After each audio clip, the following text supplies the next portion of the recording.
আল্লাহ তাআলা কাফেরদের ব্যাপারটা জানিয়েছেন যে কাফেররা কোরআনের আওয়াজ পাইলে তাদের মাথা নষ্ট হয়ে যাবে, সহ্য করতে পারবে না। কেননা তারা যুগের পর যুগ মূর্তি পূজা করেছে।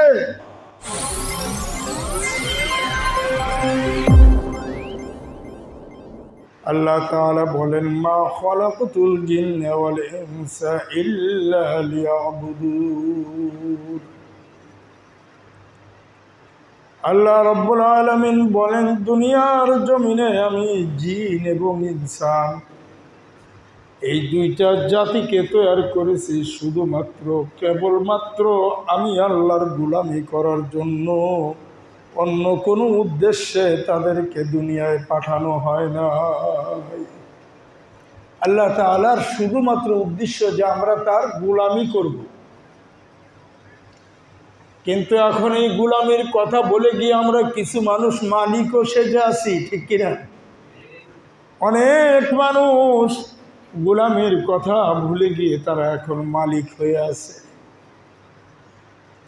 আমার ভাইয়েরা, সময় বেশি ভালো না, সময় বড় খারাপ। আল্লাহর রাসূল বলেছেন, কিয়ামতের আগ মুহূর্তে এমন একটা সময় আসবে যেই সময়তে মরুভূমিতে গাছ বৃক্ষ তরুলতায় পরিপূর্ণ হয়ে যাবে।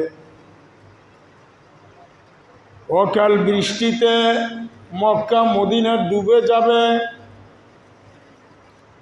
আমরা অনলাইনে খবরের মাধ্যমে, ইন্টারনেটের মাধ্যমে, বিভিন্ন মাধ্যমে জানলাম গত 3-4 দিন আগে মক্কা মদিনায় এমন বৃষ্টি হয়েছে যে রাস্তার গাড়িগুলা পর্যন্ত ভাসিয়ে নিয়ে গেছে। শুধু কি তাই, আল্লাহ রাসূল 1450 বৎসর পূর্বে বলে গিয়েছেন,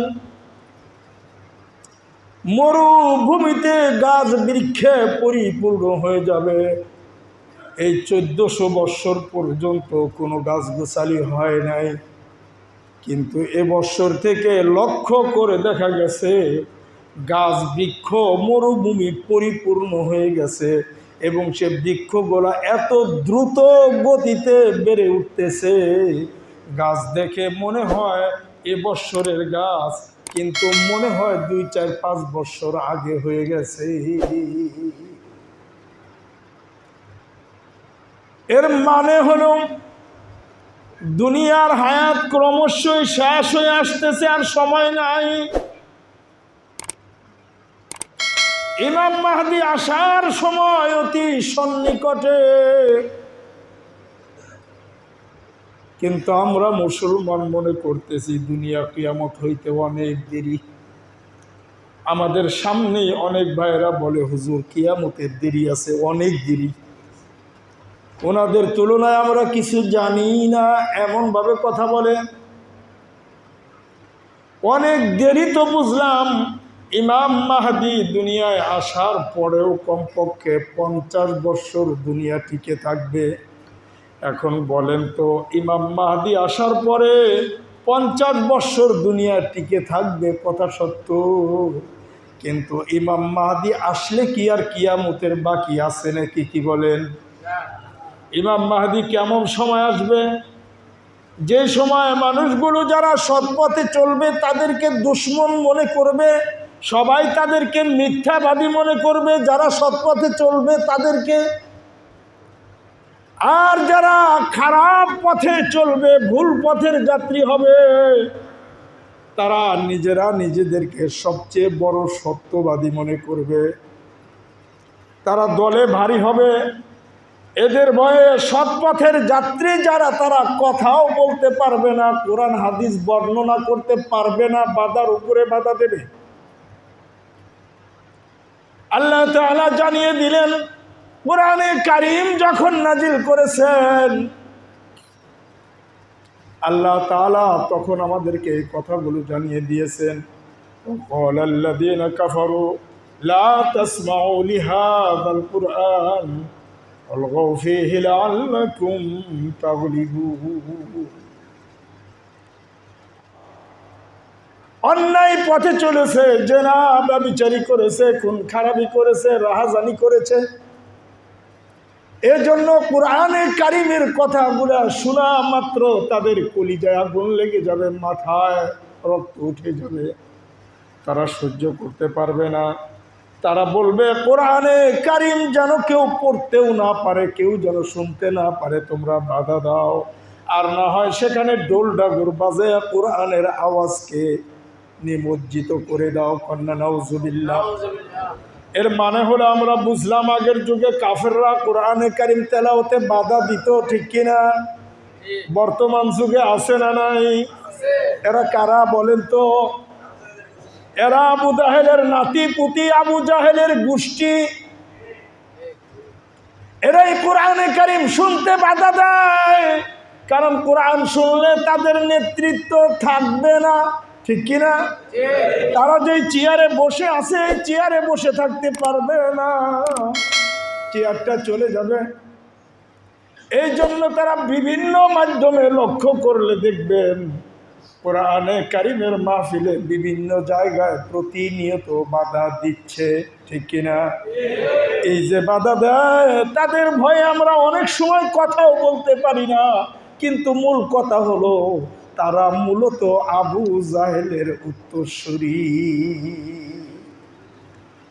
তারা আবু জাহেলের নাতিপুতি, কিন্তু আমরা কথা বলতে পারতেছি না। ওই যে আল্লাহর রসুল বলছেন, আলেম উলামারা এমন হয়ে যাবে, হক কথা তারা বলবে না, বলতে পারবে না, তাদের মুখ বন্ধ করে দেওয়া হবে। তাদের মুখ যে কোনোভাবে যুক্তি তর্কের মাধ্যমে হোক এবং ভয় ভীতি দেখিয়ে হোক, তাদের মুখ বন্ধ করে দেওয়া হবে। বর্তমানে আপনি দেখবেন হক কথা বেশিরভাগ আলেম উলামাই বলা ছেড়ে দিয়েছে। কেন ছেড়েছে? ইচ্ছা করে তারা ছাড়ে নাই, তাদেরকে ছাড়ানো হয়েছে। উচিত কথা বললে ইমাম সাহেবের চাকরিও থাকে না, ঠিক না বেটি? চাকরিও আপনার থাকবে না। আপনি কি করবেন? আপনার পরিবার বাঁচাইবেন, না আপনি হক কথা বলে চাকরি ছেড়ে দিলেন? অনেক ভালো ভালো মুসলমান হক কথা বললে তাদের কলিজায় আগুন লাগে। কারণ কি? তারা মাঝে মাঝে ফলো করে, মানুষ মাহফিলে বাধা দেয়, কোরআনের কথা বলতে বাধা দেয়, তারা তো ভালোই আছে, আমরা বললে সমস্যা কি, ঠিক কিনা? এরকম চিন্তা ভাবনা করে তারা কোরআন হাদিসের কথা বললেই তাদেরও খারাপ লাগে অনেকটা। কিন্তু বন্ধু, মূল কথা হলো এই যে খারাপ আপনার লাগলো, শয়তান ডাক দিয়ে বলে তোমার খারাপ লাগে নাই, আমি তোমাকে খারাপ লাগতে বাধ্য করছি যাতে তাড়াতাড়ি তোমাকে জাহান্নামে ফেলে দেওয়া যায়। কন্যা নাউজুবিল্লাহ।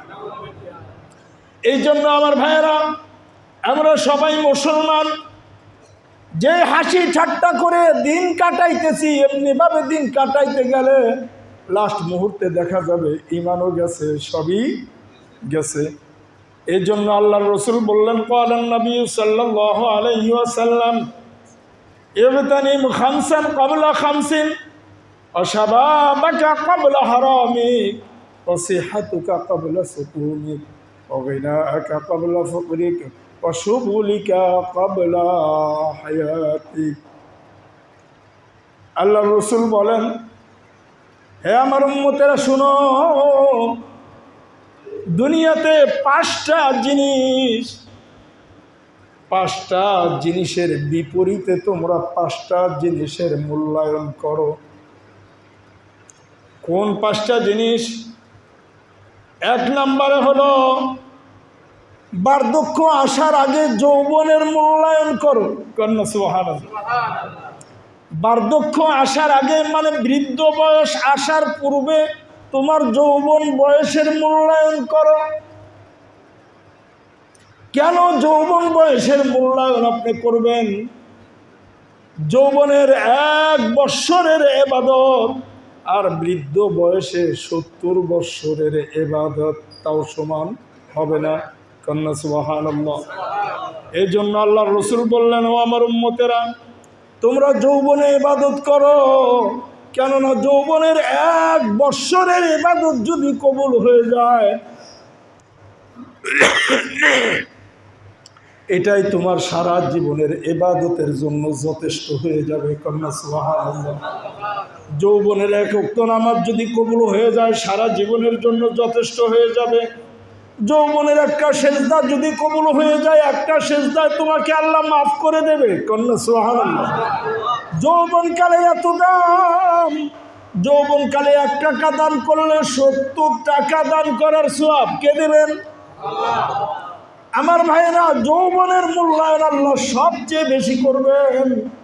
এই জন্যই তো কিয়ামতের ময়দান আল্লাহ তাআলা সর্বপ্রথম আপনার যৌবনকালের হিসাব নেবেন। যৌবনকালের হিসাব যার ঠিক, তার সারা জীবনের হিসাবই ঠিক। যৌবনকালের হিসাব যার গড়বড় হয়ে গেছে, তার আফসোসের শেষ নাই। তার সারা জীবনের আমলও বরবাদ হয়ে যাওয়ার সম্ভাবনা আছে না নাই? এই জন্য আল্লাহর রাসূল বললেন, বার্ধক্য আসার পূর্বে তুমি তোমার যৌবনের মূল্যায়ন করো। দ্বিতীয় নাম্বারে হলো দারিদ্রতা আসার আগে সচ্ছলতার মূল্যায়ন করো। কন্যা সুবহানাল্লাহ। মানুষ এক সময় সচ্ছল অবস্থায় চলে, আবার এক সময় দরিদ্র হয়ে যায়, ঠিক কিনা? এক সময় সচ্ছল অবস্থায় মানুষ চলতেছে, আর এক সময় সে দরিদ্র হয়ে যাচ্ছে, গরিব হয়ে যাচ্ছে। এই জন্য আল্লাহর রাসূল বললেন, দারিদ্রতা আসার আগে তুমি তোমার সচ্ছলতার মূল্যায়ন করো।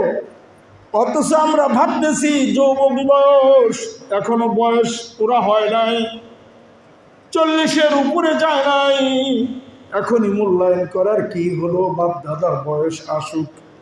ও বন্ধু, বাপ দাদার বয়স আপনি পাইবেন, এই কুমন্ত্রণা আপনার অন্তরে কে ঢুকাইল?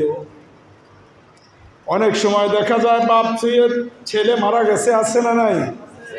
বাপ রেখে ছেলে মারা যায়, আবার ছেলে রেখে অনেক সময় বাপ মারা যায়। ছেলে দুনিয়ার আসার পূর্বেও অনেক সময় বাপ মারা যায়, ঠিক কিনা? এর মানে অল্প বয়সেই তো কাম শেষ। আপনি যে বাপ দাদার বয়স পাইবেন এটার কোনো গ্যারান্টি নাই। এই জন্য যখন আপনার সচ্ছলতা থাকে তখন বেশি বেশি দান করেন, বেশি বেশি দিনের জন্য খরচ করেন। কারণ হলো একটা মানুষের ওই সম্পদটাই তার নিজের বলে পরিগণিত হবে আল্লাহর দরবারে। যে সম্পদটা নিজে হালালভাবে খাইছে, নিজে খাইছে, এবং যে নিজের হাত দিয়ে আল্লাহর দ্বীনের জন্য খরচ করে গেছে, এই দুইটা জিনিসই তার নিজের সম্পদ হিসাবে গ্রহণযোগ্য হবে। আপনি ছেলে মেয়েদের জন্য কি রেখে গেলেন, এটা আপনার জন্য না, আপনার বাবাও আপনার জন্য রেখে গেছে, ঠিক কিনা?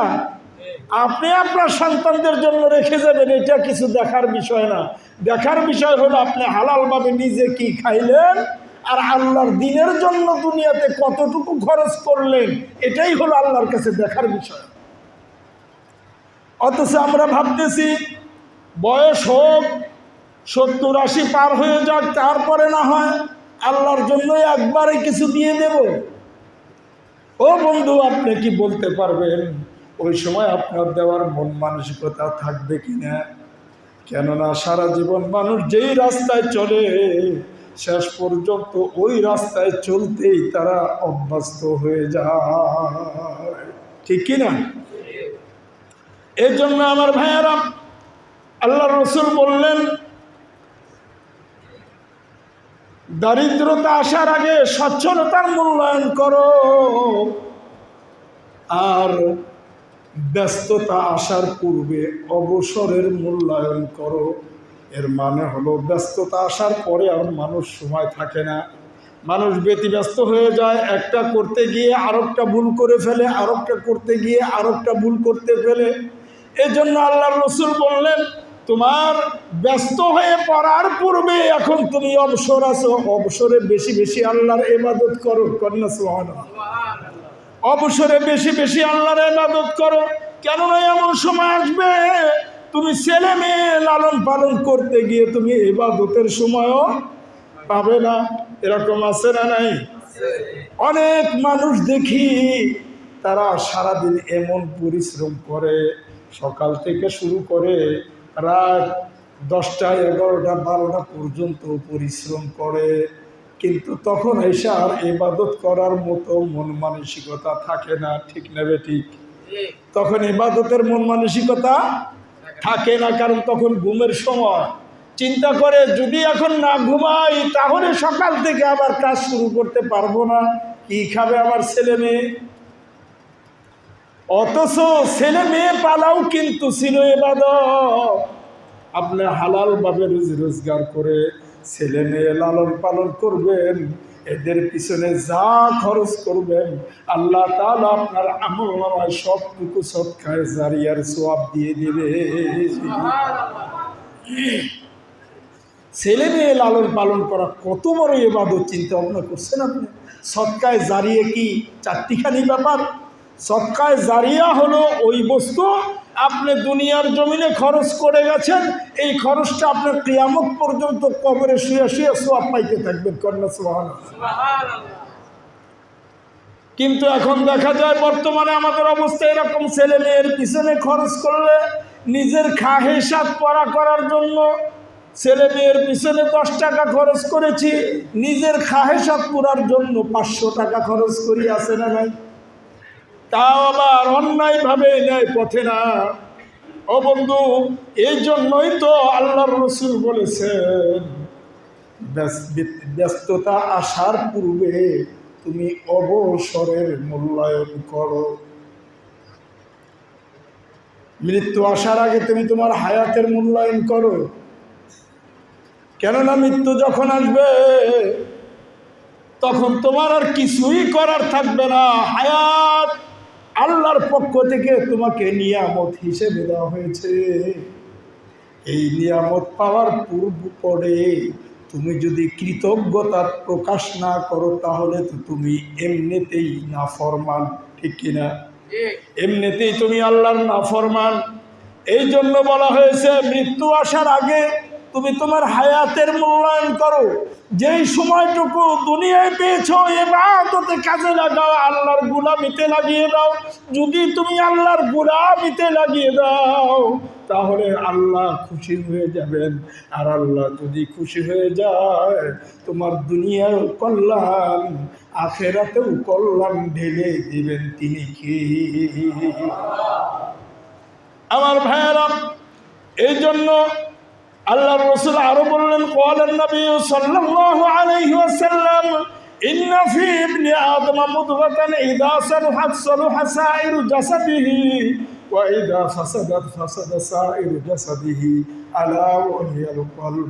আল্লাহর রাসূল বলেন, হে আমার উম্মতেরা শোনো, প্রত্যেকটা আদম সন্তানের ভিতরে একটা মাংসপিণ্ড আছে। প্রত্যেক আদম সন্তানের ভিতরে একটা মাংসর টুকরা আছে। যেই টুকরাটা যদি পরিশুদ্ধ হয়ে যায় তাহলে ওই মানুষটার পুরো জীবনই পরিশুদ্ধ হয়ে যায়। কন্যা সুবহানাল্লাহ। এইটা যার ভালো হয়ে যায় তার সব ভালো হয়ে যায়। যার এই কলবটা ভালো হয়ে গেছে মানে অন্তর মানে মন, এটা যার ভালো হয়ে গেছে তার সব কিছু ভালো করে দিয়েছেন কে? আল্লাহ। তার সব কিছু ভালো করে দেবেন, তার সব ইবাদত কবুল করে নেবেন কে? আল্লাহ। আর যদি কারো জন্য এটা খারাপ হয়ে যায় তাহলে তার জীবনে আফসোসের শেষ নাই। এই জন্য আল্লাহর রাসূল একটা ঘটনা বর্ণনা করলেন। একজন মানুষ, দুষ্ট মানুষ, 99টা খুন করেছে। করার পরে সে হঠাৎ করে চিন্তা আসলো আমার ভালো হওয়া দরকার, মানুষ মারা তো ভালো না, এ তো বিশাল অন্যায় করে ফেলেছি। উনি জ্ঞানী মানুষ খুঁজতে শুরু করলেন। খুঁজতে খুঁজতে এক খ্রিস্টান পাদ্রির লাভ পাইছে। পাদ্রির কাছে গিয়ে বলে, পাদ্রি সাহেব, আমি এমন কাজ করেছি, 99টা খুন করছি, আল্লাহকে আমার মাফ করবো নাকি? কয়, না না না, এমন জঘন্য কাজ তুমি করছো, তোমার ক্ষমা পাওয়ার রাস্তা বন্ধ, যাও যাও, পুরো সরে যাও, ভুলেও আমার কাছে আইসো না, দূরে যাও। এবার দুষ্ট মানুষটা বলে, আল্লাহ যখন মাফ করবই না, ক্ষমা যখন পাবই না, তাইলে তরেও আমি লইছি, তরে ছাড়তাম না। কয়, তরে মাইরা 100টা পুরা করুন, এক কবে শেষ। পাদ্রীদের কাম সাইরে দিছে। দেওয়ার পরে কিছুদিন যাওয়ার পরে আবার তার চিন্তা হয়েছে, আরে আমি তো ভালো হইতে পারলাম না, শুধু গুনাই করতেছি। মানুষের কাছে জিজ্ঞাসা করো, ভাই ভালো হওয়ার রাস্তা কি? আল্লাহ আমাকে মাফ করবে নাকি? কেমনে ক্ষমা পাবো? তো খুঁজতে খুঁজতে খুঁজতে খুঁজতে একজন ভালো জ্ঞানী মানুষের কাছে গেছে, জামানার সর্বশ্রেষ্ঠ একজন জ্ঞানী মানুষ। তার কাছে গেছে, যা বলতেছে, হুজুর আমার তো এই দোষ, আমি ভালো হইতে চাই, আপনি কি বলেন? অনেকেই বলে আমি নাকি আর ভালো হইতে পারবো না, আল্লাহ আমাকে মাফ করবে না। ওই বেটা, কে বলেছে তোকে মাফ করবে না? তোর তওবার দরজা বন্ধ করে এই ক্ষমতা আছে কার? করলে সুবহানাল্লাহ। আল্লাহ তো তওবার দরজা তোর জন্য খুলে রেখেছে, এটা কে বন্ধ করতে পারবে? তার চেয়ে ভালো আমি তোমাকে পরামর্শ দিই, তুমি যেই গ্রামে বসবাস করে খারাপ মানুষের সাথে চলে খারাপ হয়ে গেছো, তুমি কি করো, অমুক জায়গায় একটা গ্রাম আছে, ওই গ্রামের বেশিরভাগ মানুষই ভালো, তাদের সহবতে চলে যাও, ওখানে বসবাস করো আর তওবা করো, আল্লাহ তোমাকে মাফ করে দেবে। সুবহানাল্লাহ। ওই লোক দেরি করে নাই, সাথে সাথে ওই ভালো গ্রামের দিকে ছুটছে। পথিমধ্যে মৃত্যুর অর্ডার হয়ে গেছে, আজরাইল আলাইহিস সালাম সামনে এসে হাজির। আজরাইলকে দেখে আল্লাহর বান্দা অজ্ঞান হয়ে জমিনে পড়ে গেছে। জমিনে পড়ে গিয়েও চিন্তা করে, আরে আমার তো ভালো হওয়ার সুযোগ হইল না, তবে আমি তো ভালো হওয়ার জন্য যাইতেছি, আমি যতটুকু পারি, যতক্ষণ হায়াত আছে এতক্ষণ আমি ঘুষ পেরে হলেও সামনে যাইতে থাকি। কন্যা সুবহানাল্লাহ। উনি হামাগুড়ি দিয়ে আস্তে আস্তে সামনে কয়েক কদম যাইতে যাইতেই তার হায়াত শেষ, জান কবজ হয়ে গেছে। আল্লাহর পক্ষ থেকে দুই দল ফেরেশতা এসেছে, একদল হলো আযাবের ফেরেশতা, আরেক দল রহমতের ফেরেশতা। নেককার মানুষ যখন দুনিয়ার জমিনে ইন্তেকাল করেন, ইন্তেকাল করার পরে আল্লাহর পক্ষ থেকে বড় খুবসুরত সুন্দর জান্নাতি পোশাক পরিহিত সুগন্ধি নিয়ে ভালো বানের ফেরেশতারা তারা তার রূহটাকে নিয়ে যাওয়ার জন্য আসে। কন্যা সুবহানাল্লাহ।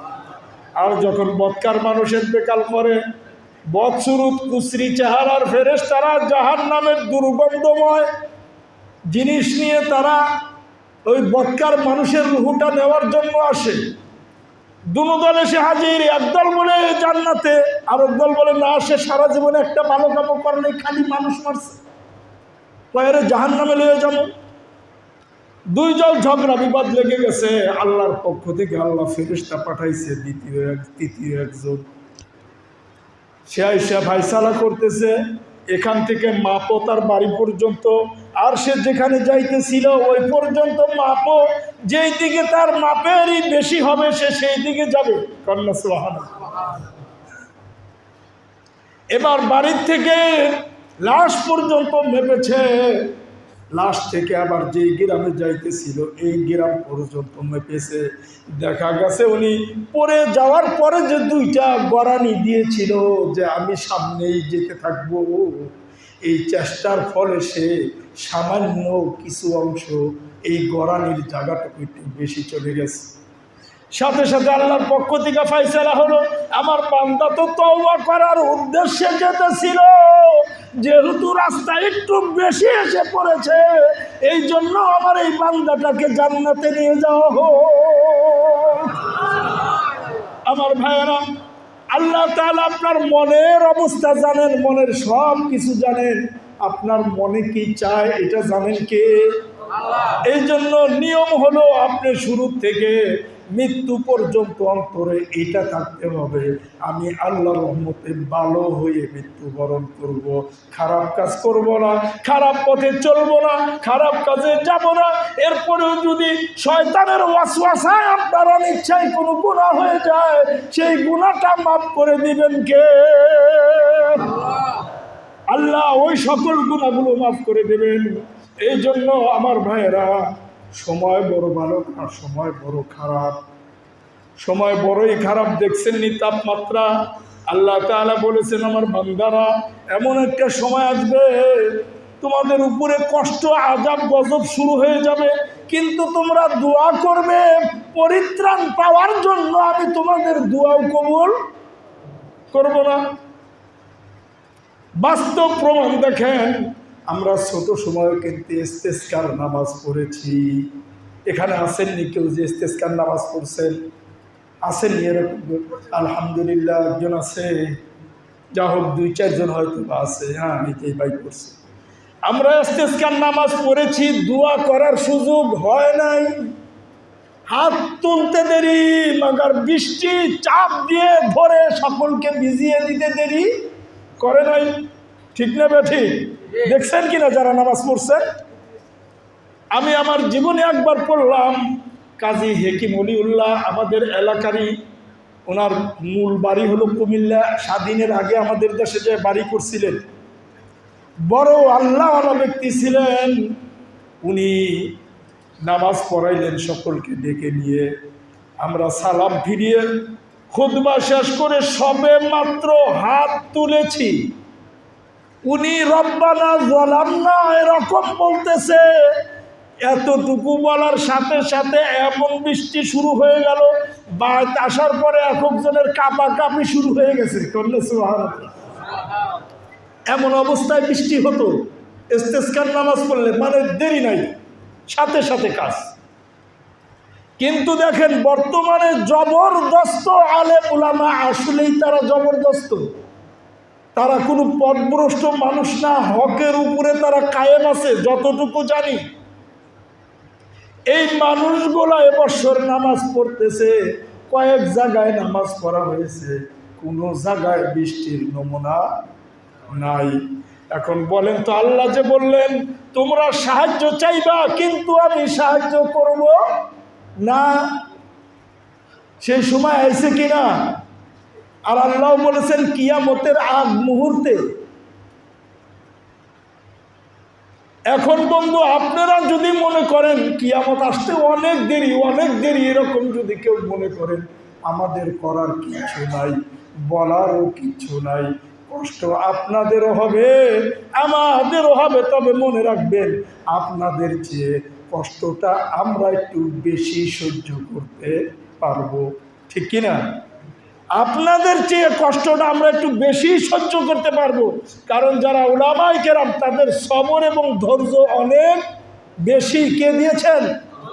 আল্লাহ দিয়েছেন। এমনিতে তাদেরকে বলা হয় না আল উলামা ওয়ারাসাতুল আম্বিয়া, তাদেরকে এমনি এটা বলা হয় নাই। আমরা হয়তো বা অনেকেই মানিও না, মানার চেষ্টাও করি না, তাদের কারো ঠাট্টা বিদ্রুপ করি। এ কথাগুলো উল্লেখ আছে যে এই সময়টা আলেম ওলামাদের উপর অত্যাচার চলবে, কারণ তারা কোরআন হাদিসের কথাগুলি বিশ্বাস করতে চাইবে না, তাদের কষ্ট হবে। আর বিশ্বাস করতে চাইলেও শয়তান তাদের এমন বন্ধু হয়ে গেছে যে সে তাকে বিশ্বাস করতে দেবেই না। এই জন্য আমার ভাইয়েরা, আমরা চেষ্টা করি, আমরা আখিরি জামানার নবীর উম্মত, সবচেয়ে দামি উম্মত। আপনার চেয়ে দামি করে কোনো উম্মতকে তৈরি করানো হয় নাই, আল্লাহ করেন নাই। এই জন্য আপনি যত দামি, আপনার অবস্থানটাও যেন তেমন দামি হয়। আল্লাহ রাব্বুল আলামিন আমাদের সকলকে তদ অনুযায়ী আমল করার তৌফিক দান করুন। সকলেই বলি আমিন।